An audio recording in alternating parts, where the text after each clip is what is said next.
Hi Pawan టెల్ట్యూట్ ఛానల్కి స్వాగతం. నేను పవన్. ఈరోజు నేను మీకు ఇంకో బ్యాంక్ రిక్రూట్మెంట్ గురించి చెప్పబోతున్నాను. అదేంటంటే షెడ్యూల్డ్ బ్యాంక్ అనమాట. ఆ షెడ్యూల్డ్ బ్యాంక్లో ఖాళీగా ఉన్న క్లర్క్ జాబుల్ని భర్తీ చేయడానికి నోటిఫికేషన్ రిలీజ్ చేసింది. కేవలం క్లర్క్ జాబ్లే, పీఓస్ లేవు. ఓకే, దీనికి కూడా మనకి మంచి మంచి శాలరీతో స్టార్ట్ అవుతుంది. 11,000 నుండి దాదాపు 30,000 31,000 వరకు వచ్చే ఛాన్స్ ఉంది. అసలు దీనికి ఎలా అప్లై చేయాలి, దానికి ఎలిజిబిలిటీ ఏంటి, ఎగ్జామినేషన్ ప్యాటర్న్ ఎలా ఉంటుంది, ఇవన్నీ తెలుసుకునే ముందు మీకు ఇలాంటి నా లేటెస్ట్ అప్డేట్స్ మీ మెయిల్లోకి డైరెక్ట్గా రావాలి అనుకుంటే youtube.com/c/pavanteltudes అని టైప్ చేసి సబ్స్క్రైబ్ అనే బటన్ మీద క్లిక్ చేస్తే అప్డేట్స్ అన్ని మీ మెయిల్లోకి వచ్చేస్తాయి. అలాగే మొబైల్లో అయితే సబ్స్క్రైబ్ పక్కన బెల్ ఐకాన్ ఉంటుంది, దాని మీద క్లిక్ చేసిన నోటిఫికేషన్స్ రూపంలో అప్డేట్స్ అన్నీ మీ మొబైల్లోకి వచ్చి చేరుతాయి. ఓకే, ఇక నేను చెప్పబోయే బ్యాంక్ పేరు ఏంటంటే Nainital bank. Okay, Nainital bank. ఈ బ్యాంక్ సెపరేట్ బ్యాంక్ కాదు, ఇది one of the biggest bank అయిన bank of Baroda subsidiary bank. Okay, అంటే అనుబంధ సంస్థ అనుకోవచ్చు, అనుబంధ బ్యాంక్ అనుకోవచ్చు. ఎలా అంటే మన స్టేట్ బ్యాంక్ ఆఫ్ ఇండియాకి చాలా అనుబంధ బ్యాంకులు ఉన్నాయి. అంటే state bank of Hyderabad, state bank of Bikaner, state bank of Patiala, ఇలాంటి బ్యాంకులు ఉన్నాయి కదా. కాకపోతే అవన్నీ రీసెంట్గానే విలీనం అయిపోయాయి ఎస్బీఐలో. అలాగే ఇది కూడా దానికి సబ్సిడరీ బ్యాంక్ అనమాట. ఇక ఈ నైనిటాల్ బ్యాంక్ అనేది 90 సంవత్సరాల పైనుండి వర్క్ చేస్తుంది. దాదాపు కొన్ని రాష్ట్రాల్లో మాత్రమే ఉన్న బ్యాంక్ ఇది. ఓకే, ఉత్తరప్రదేశ్, ఉత్తరాఖండ్, రాజస్థాన్, హర్యానా, ఢిల్లీ ఇలాంటి రాష్ట్రాల్లోనే మొత్తం కలిపి దాదాపు 135 నుంచి 140 బ్రాంచ్లు కలిగి ఉంది. ఓకే, ఇప్పుడు ఈ బ్యాంక్ సపరేట్గా క్లర్క్ జాబులకు నోటిఫికేషన్ రిలీజ్ చేసింది.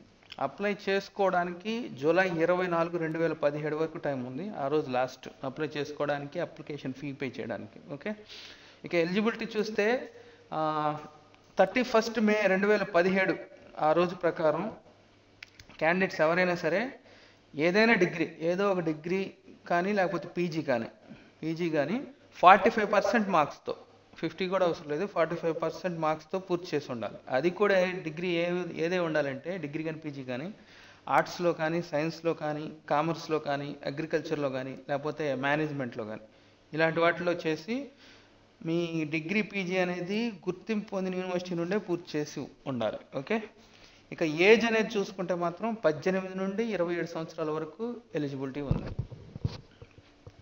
అంటే జనరల్ క్యాండిడేట్స్కి. అంటే 18 నుండి 27 సంవత్సరాల వరకు అంటే ఏ రోజు నుండి అప్లై చేసుకోవచ్చు అంటే జూన్ 1, 1990 ఆ రోజు నుండి 31 అంటే మే 31, 1999 ఈ రోజు వరకు పుట్టిన వాళ్ళు ఎలిజిబుల్. ఎస్టీ కేటగిరీ వాళ్ళకి మాత్రం రిజర్వేషన్ ఉంది, 3 years ఏజ్ రిలాక్సేషన్ ఇచ్చారు. వాళ్ళకి ఏంటంటే జూన్ 1, 1987 ఆ రోజు నుండి 31 మే 1999 వరకు పుట్టిన వాళ్ళు ఎలిజిబుల్, ఎస్సీ ఎస్టీ కేటగిరీ వాళ్ళకి. ఓకే, ఇంకా అప్లై చేయడం ఎలా అంటే ఆన్లైన్లోనే అప్లై చేయాలి. అండ్ నెక్స్ట్ అప్లికేషన్ ఫీ ఉంది. దీనికి కూడా అప్లికేషన్ ఫీ 800 రూపీస్ ఉంటుంది. ఆ 800 రూపీస్ జనరల్ క్యాండిడేట్స్కి, ఎస్సీ ఆర్ ఎస్టీ కేటగిరీ వాళ్ళకి మాత్రం దానిలో సగం అంటే 400 రూపీస్ మాత్రమే. ఓకే, అప్లికేషన్స్ అనేవి జూలై 24 వరకు అప్లై చేసుకోవడానికి వీలుంది. ఓకే, ఇక్కడ చూస్తే మనం exercise for recruitment of clerk అని చెప్పి దీని మీద క్లిక్ చేస్తే రిక్రూట్మెంట్ అని చెప్పేసి వచ్చేస్తుంది. ఇక్కడ చూడండి, 4th జూలై నుంచి స్టార్ట్ అయింది. క్లోజర్ డేట్ మాత్రం జూలై 24. ఓకే, మీకు డీటెయిల్స్ కావాలంటే ఇక్కడ క్లిక్ చేస్తే డీటెయిల్స్ వస్తాయి. అప్లై ఆన్లైన్ అని అంటే ఇదిగో ఇక్కడ అప్లై మీద క్లిక్ చేస్తే మీకు యాజ్ యూజువల్గా అప్లికేషన్ ఫామ్ వచ్చేస్తుంది. Click here for new registration, దీని మీద క్లిక్ చేస్తే మీకు కంప్లీట్గా ఈ నోటీసెస్ని ఒకసారి చదువుకోండి మొత్తం. ఇంకా అప్లికేషన్ ఫిల్అప్ చేసే ప్రాసెస్ అంతా స్టార్ట్ అవుతుంది.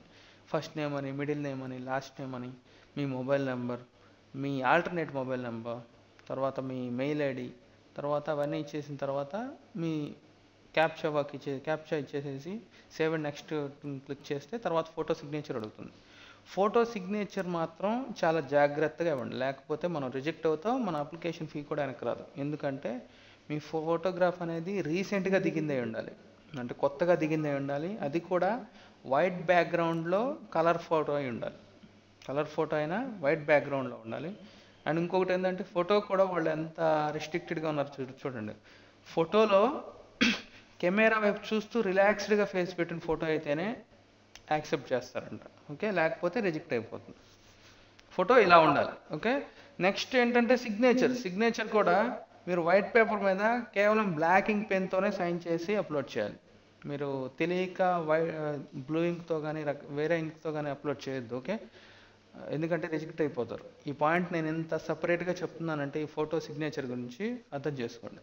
కాబట్టి జాగ్రత్తగా అప్లై చేసుకోండి, రిజెక్ట్ కాకుండా. ఇంకా అప్లై చేసిన తర్వాత అదే ఫోటో సిగ్నేచర్ అయిపోయిన తర్వాత డీటెయిల్స్ ఉంటుంది, కొన్ని డీటెయిల్స్ ఇచ్చేసిన తర్వాత ప్రివ్యూ చూసుకోండి. ఓకే, మీ ప్రివ్యూ అనేది ఎలా ఉంది, మొత్తం ఎక్కడన్నా మిస్టేక్స్ ఉన్నాయో అవన్నీ చూసుకోండి. ఎక్కడన్నా మిస్టేక్స్ ఉంటే మళ్ళీ బేసిక్ ఇన్ఫోకి వచ్చేసేసి మళ్ళీ ఎడిట్ చేసుకోండి. ఇది అయిపోయిన తర్వాత మాత్రమే పేమెంట్కి వెళ్ళండి. పేమెంట్ అనేది మీరు IMPS, NEFT, debit card, credit card ఎలాగైనా అప్లై చేసుకోవచ్చు. ఓకే, ఎలాగైనా ఫీ అనేది పే చేయొచ్చు.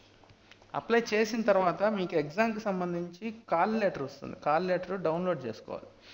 ఆ డౌన్లోడ్ ఎలా చేసుకోవాలి, మాకు ఎలా వస్తుందంటే మీకు ఒక ఇంటిమేషన్ వస్తుంది, మీ మొబైల్కి కానీ మెయిల్కి కానీ ఇంటిమేషన్ వస్తుంది.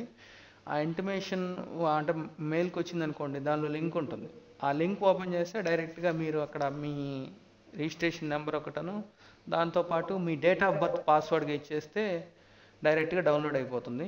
ఆ డౌన్లోడ్ ప్రింట్అవుట్ని మీరు ఎగ్జామ్కి తీసుకెళ్ళేటప్పుడు వాళ్ళకి సబ్మిట్ చేయాలి. ఓకే, ఇక ఎగ్జామ్ ప్యాటర్న్ ఎలా ఉంటుంది, ఎగ్జామ్స్లో ఎన్ని క్వశ్చన్స్ ఉంటాయి, అసలు ఆ టాపిక్స్ ఏంటి అవి చూసుకుంటే ఇక్కడ ఫర్ డీటెయిల్స్ మీద క్లిక్ చేయండి. ఇక్కడ ఇన్ఫర్మేషన్ వస్తుంది మొత్తం.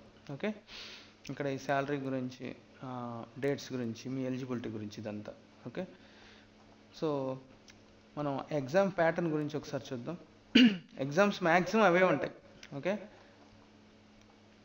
చూడండి, రీజనింగ్ 40 క్వశ్చన్స్ ఉంటాయి, 50 మార్క్స్ ఉంటాయి, 30 minutes టైంలో కంప్లీట్ చేయాలి. ఇంగ్లీష్ లాంగ్వేజ్ 40 క్వశ్చన్స్ ఉంటాయి, 40 మార్క్స్ ఉంటాయి, 30 minutes. జనరల్ అవేర్నెస్ 40 క్వశ్చన్స్ ఉంటాయి, మ్యాక్సిమం మార్క్స్ 40, 25 minutesలో కంప్లీట్ చేయాలి. కంప్యూటర్ నాలెడ్జ్ అనేది 40 క్వశ్చన్స్ ఉంటాయి, 20 మార్క్సే 20 minutesలో కంప్లీట్ చేయాలి. Okay, next quantitative aptitude 40 questions ఉంటాయి, 50 మార్క్స్, 30 minutesలో కంప్లీట్ చేయాలి. టోటల్గా చూసుకుంటే 200 క్వశ్చన్స్, 200 మార్క్స్, 135 minutes. ఓకే, అంటే 2 గంటల 15 నిమిషాలు. మీకు ప్రతి క్వశ్చన్కి 5 ఆప్షన్స్ ఇస్తాడు. 5 ఆప్షన్స్లో ఏదో ఒక ఆప్షన్ మనం చూస్ చేసుకోవాల్సి వస్తుంది. దాంతోపాటు ఆప్షన్స్తో పాటు మనకి నెగిటివ్ మార్క్ కూడా ఉంది, 0.25 నెగిటివ్ మార్క్ ఉంది. అంటే మనం తప్పు పెట్టే ప్రతి ఆన్సర్కి 1/2 మార్క్ అనేది కట్ చేసేస్తాడు. ఓకే, ఇక ఎగ్జామినేషన్ సెంటర్స్ కూడా ఇంతకుముందు చెప్పిన స్టేట్స్లోనే ఉంది.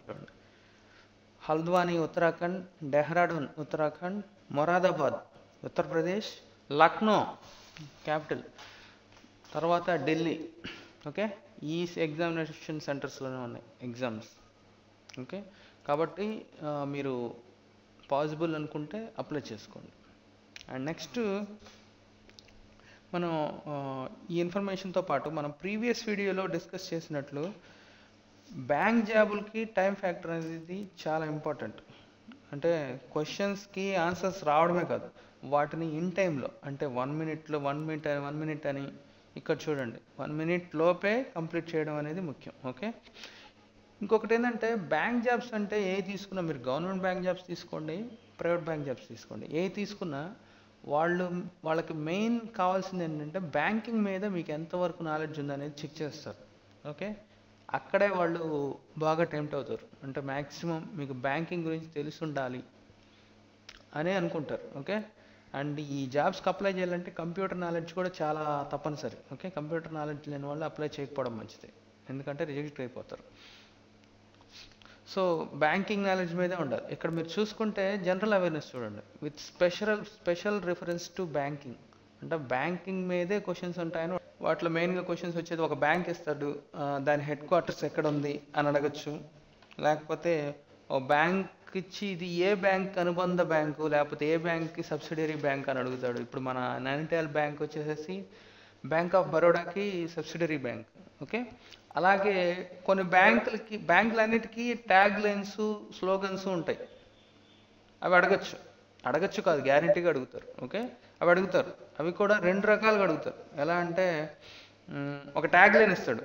ట్యాగ్ లైన్ ఇచ్చి ఈ ట్యాగ్ లైన్ ఏ బ్యాంక్కి సంబంధించిన ట్యాగ్ లైన్ అడుగుతాడు. ఎగ్జాంపుల్ మిమ్మల్ని ఎలా అడుగుతాడంటే India's international bank is the tag line of dash అని ఇస్తాడు. ఇచ్చి కింద ఒక 5 బ్యాంకులు ఇస్తాడు.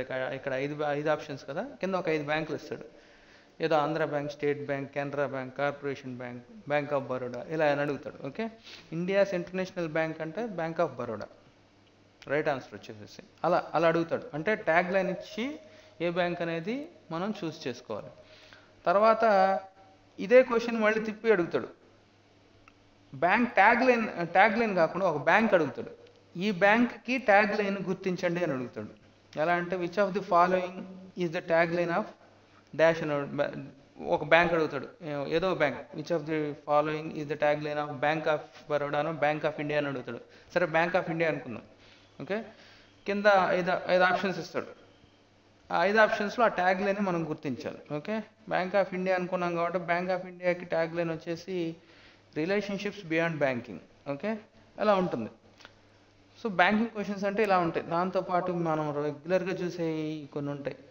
ఎన్ఈఎఫ్టీ అని, మన అమౌంట్స్ ఫ్రమ్ ఫండ్స్ ట్రాన్స్ఫర్ చేయడానికి ఆర్టీజీఎస్ అని, ఐఎంపిఎస్ అని, మళ్ళీ బ్యాంకులకు వెళ్తే డిమాండ్ డ్రాఫ్ట్లు, డీడీలు, ఎస్ఎల్ఆర్ అంటే ఏంటని చెప్పేసి కొన్ని అబ్రివేషన్స్ ఉంటాయి బ్యాంకుకి సంబంధించి. అవి అండ్ బ్యాంక్ అంటే మనీతో కూడిన వ్యవహారం కాబట్టి మనీలో కూడా కొన్ని రకాలు ఉన్నాయి. బ్యాంకింగ్ భాషలో ఏంటంటే కమోడిటీ మనీ అని, ఫుల్ బాడీడ్ మనీ అని, లేకపోతే ఆప్షనల్ మనీ అని, ఇలా కొన్ని రకాల మనీ ఉన్నాయి. ఓకే, వాటి గురించి కూడా తెలుసుకోవాలి మనం.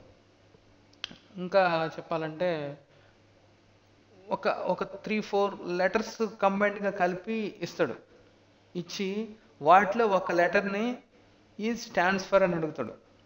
అంటే ఫర్ ఎగ్జాంపుల్ పిఎస్ఎల్సి అని చెప్పేసి దాంట్లో ఎల్ ఈజ్ స్టాండ్స్ ఫర్ అని అడుగుతాడు. ఓకే, ఎల్ అంటే మ్యాక్సిమం లెండింగే ఉంటుంది.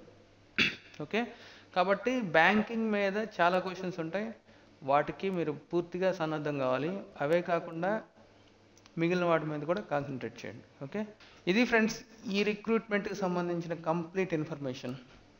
మీకు ఏమన్నా సలహాలు, సందేహాలు, అభిప్రాయాలు ఏమన్నా సరే నా కామెంట్ బాక్స్ ద్వారా తెలియజేయండి. ఈ వీడియో మీకు నచ్చినట్లయితే లైక్ బటన్ మీద క్లిక్ చేసి సబ్స్క్రైబ్ చేసుకోండి.